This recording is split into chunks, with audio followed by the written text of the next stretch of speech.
Sahabat pecinta tanaman hias, khususnya yang menggemari tanaman hias episia, mungkin pernah mengalami beberapa masalah pada tanaman hiasnya, misalnya ujung daun episia berwarna coklat, daunnya agak kekuningan, atau daunnya tidak segar.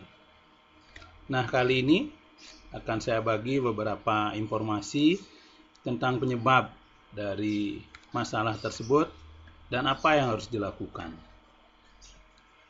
Yang pertama adalah kondisi di mana daun episia ujung-ujungnya berwarna kecoklatan. Nah, hal tersebut disebabkan oleh tanaman episia terlalu banyak menerima sinar matahari langsung. Penyebab lainnya adalah daun-daun episia terekspos dengan udara yang terlalu kering. Nah, jadi solusinya adalah yang pertama, pindahkan posisi tanaman episia sahabat ke tempat yang teduh, ke tempat yang terlindung, tetapi pastikan masih mendapat sinar matahari, tapi bukan sinar matahari langsung. Kemudian, tempatkan juga pada lokasi yang tidak terlalu banyak terekspos dengan udara yang mengalir, yang sifatnya kering, karena hal tersebut menyebabkan ujung-ujung daun episia sahabat menjadi berwarna coklat. Kemudian kondisi kedua, mungkin pernah sahabat alami, yaitu daun-daun episia berwarna kekuningan. Jadi warnanya tidak segar, tidak hijau kalau jenisnya yang episia hijau. Kalau jenisnya yang episia merah itu merahnya agak kurang segar. Penyebabnya adalah karena kelebihan air. Jadi misalnya media tanam yang menyimpan terlalu banyak air, jadi waktu setelah disiram air tidak langsung terbuang atau terlalu sering menyiram. Nah, itu menyebabkan kondisi daun berwarna kuning.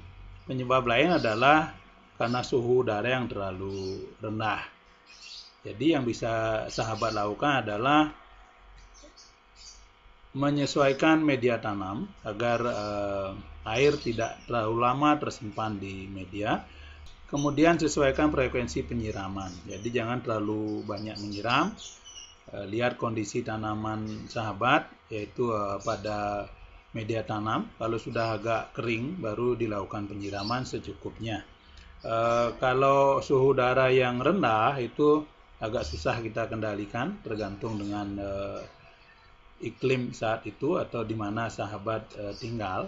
Tapi mungkin juga bisa kita lakukan pemindahan ke lokasi yang lebih hangat yang ada di rumah.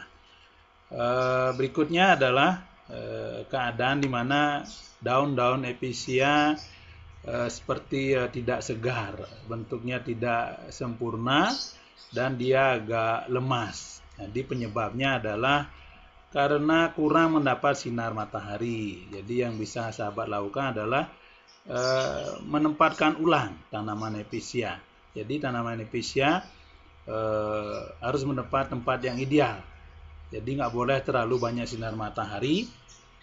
Sinar matahari langsung tidak baik. Terlalu banyak akan menyebabkan kering pada daun dan ada ujung-ujung nanti yang warna coklat. Tapi kalau terlalu sedikit sinar matahari juga menyebabkan daun-daun tidak segar. Daun akan terlihat terjatuh, jadi tidak segar seperti seharusnya. Jadi posisikan pada tempat yang mendapat sinar matahari yang optimal. Kemudian bisa juga disebabkan karena kondisi akar yang tidak sehat.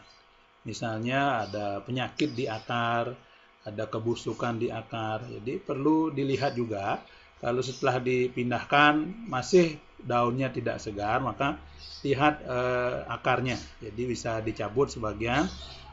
Kalau memang itu yang terjadi, maka yang bisa dilakukan adalah menanam ulang tanaman episia. Jadi potong bagian atasnya, buang akar yang tidak sehat, kemudian tanam ulang, dan akan cepat sekali dia tumbuh. Nah, masalah yang berikutnya adalah adanya kutu yang tumbuh di bagian bawah dari daun. Nah, ini juga sering ditemukan. Jadi solusinya tentu membersihkan kutu dari sana, atau bisa juga dipakai insektisida. Nah, itulah beberapa masalah yang sering muncul pada tanaman episia dan apa yang harus dilakukan. Semoga informasi ini berguna.